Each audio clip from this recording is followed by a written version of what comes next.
Assalamu alaikum wa rahmatullahi wa barakatuhu, mes sœurs, j'espère que vous allez bien. Donc aujourd'hui, Inch'Allah, nous allons aborder un sujet extrêmement important. Et c'est d'ailleurs pour ça que j'ai décidé de couper court à tous ces formats par lesquels on avait l'habitude de s'adresser à vous pour faire de la vidéo.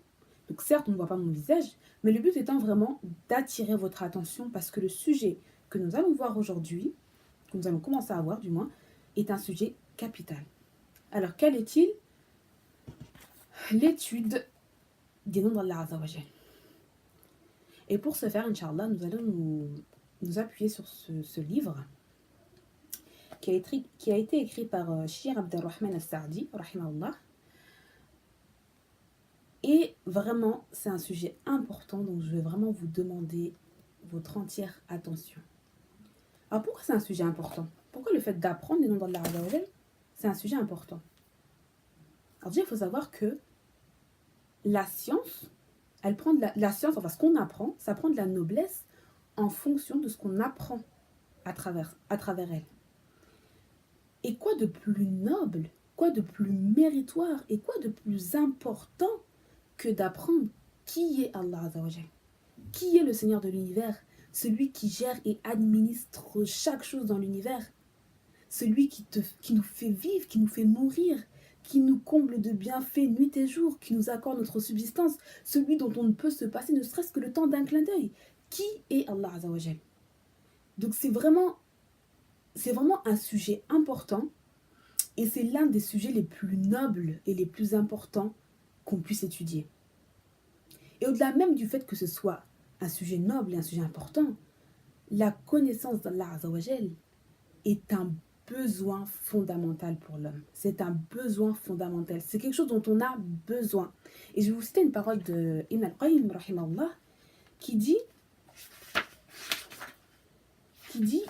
il n'est pas de plus immense besoin pour les âmes que de connaître leur Créateur, de l'aimer, de l'évoquer, de s'en réjouir et de se rapprocher de lui.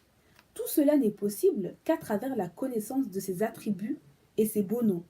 Ainsi, plus le serviteur est savant de ses noms et attributs, plus il connaît Allah, plus il l'invoque et se rapproche de lui. Au contraire, plus il ignore les beaux noms d'Allah Azzawajal et ses attributs, plus il méconnaît Allah, le déteste et s'éloigne de lui, et Allah estime son serviteur selon l'estime que celui-ci lui accorde. Fin de citation.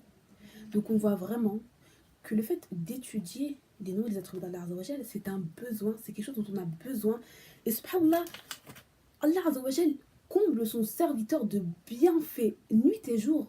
Et il est inconcevable, c'est même pas concevable en fait, que ce serviteur en question, il soit ignorant de son Seigneur. C'est pas une possibilité. Il faut qu'on sache qui est Allah Azzawajal. On ne peut pas faire des actes d'adoration nuit et jour, même si nos actes sont très peu, ça c'est clair et net. Mais on ne peut pas faire nos prières, jeûner, faire l'aumône, faire des actes d'adoration en tout genre, sans savoir déjà pourquoi on le fait, mais surtout pour qui on le fait. Pour qui on fait ça? Donc c'est très important. Et subhanallah, je dirais même que Allah a donné vie à ses créatures à partir du néant et a mis à disposition les cieux et la terre pour une seule chose, c'est qu'on le connaisse et on l'adore. J'ai dit je dirais même, mais c'est pas moi qui dis, c'est dans le livre qu'on trouve ça. Pour qu'on l'adore. La preuve étant,